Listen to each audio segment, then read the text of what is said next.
Majority of the youngsters, పిల్లలు అంటే youngsters 22, 23, 24 సంవత్సరాల నుంచి మొదలుకొని 30, 35 సంవత్సరాల లోపు ఉన్న యంగ్స్టర్స్ అసలు ఒక జాబ్ చేద్దామని కానీ, లేదంటే ఏదో ఒక బిజినెస్ చేసుకుందామని కానీ, లేదా ఏదో ఒక కష్టపడి ఒక చోట నిలబడి పని చేద్దామని కానీ, పెద్దలు అనుసరించే మార్గాన్ని ఫాలో అవుదామని కానీ ఎటువంటి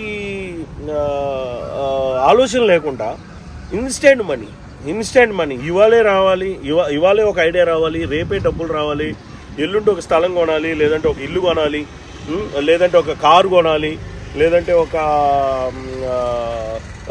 ఇంటర్నేషనల్ ట్రిప్ వేయాలి, షో ఆఫ్ చేయాలి, మన ఫ్యామిలీ మెంబర్స్లోనో లేకపోతే ఫ్రెండ్ సర్కిల్లోనో ఈ షో ఆఫ్ చూపించుకోవాలి. ఈ వావ్ ఫ్యాక్టర్ కోసము అన్ఆర్గనైజ్డ్ వేలో ఈ డిఫరెంట్ ఇల్లీగల్ మార్గాల్ని వీళ్ళు ఫాలో అవుతున్నారు.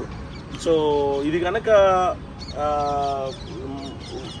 ఆలోచన చేయకపోతే, ఇది కనుక ఒక అర్థం చేసుకోకపోతే ఈ ప్యాటర్న్ని ఖచ్చితంగా వీళ్ళు నష్టపోతారు. వీళ్ళే కాదు, దీనివల్ల మనశ్శాంతి ఆ కుటుంబం మొత్తానికి, ఆ ఫ్యామిలీ మెంబర్స్ మొత్తానికి మిస్ అయిపోతారు. సో దీనివల్ల ఇవన్నీ జరగకపోగా వాడికి కూడా, ఆ పర్టికులర్ పర్సన్ ఎవరైతే ఉన్నారో ఈ యంగ్స్టర్స్, వీళ్ళు కూడా ఒక విలువైన సమయాన్ని, విలువైన కెరియర్ని కోల్పోతున్నారు. సో దీన్ని బట్టి మనం ఏం అర్థం చేసుకోవాల్సిన అంశం ఏంటంటే,